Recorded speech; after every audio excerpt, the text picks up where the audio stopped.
Kyle Ferrara reporting for hashtag Griff Sports. I'm with our men's basketball beat reporter, John Langley, and the Griffs win 64-49 in their second and final exhibition game of the season against Mercyhurst. And John, we're going to talk a little bit about who impressed, who disappointed today.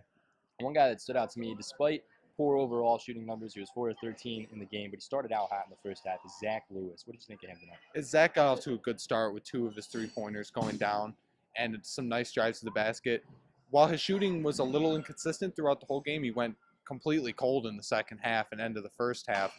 His ball handling was good. His decision-making was overall pretty fair throughout the game. His defense does still need some improvement because he's a little thin. He's going to get beat up by bigger players, but overall, a solid night. He just needs to work on consistency shooting and on the defensive end.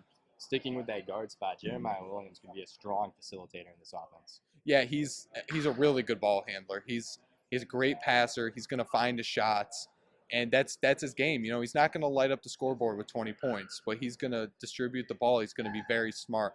If he doesn't start over Rainey, which I don't expect him to do, I expect him to be the first man off the bench to spell not Barron but Rainey if Rainey's making some bad decisions or struggling throughout the game. Yeah, they could put him at the 1, slide Billy down to the 2, and Chris Perez to the 3.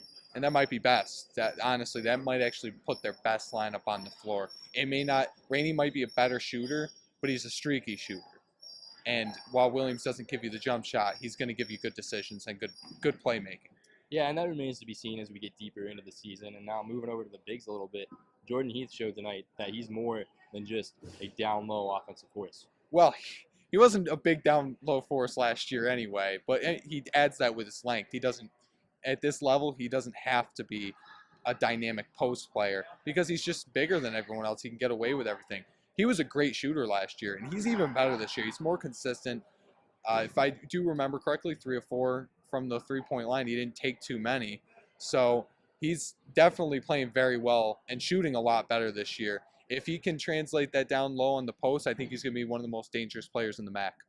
Moving on to who disappointed, is it even fair to single out anybody because this game was on the far other end of the spectrum than their game last week against Damon? Yeah, it wasn't even close. I mean, Billy didn't play very well, but as Coach Barron said, you know, after the game, he wasn't feeling very well. He said that to us.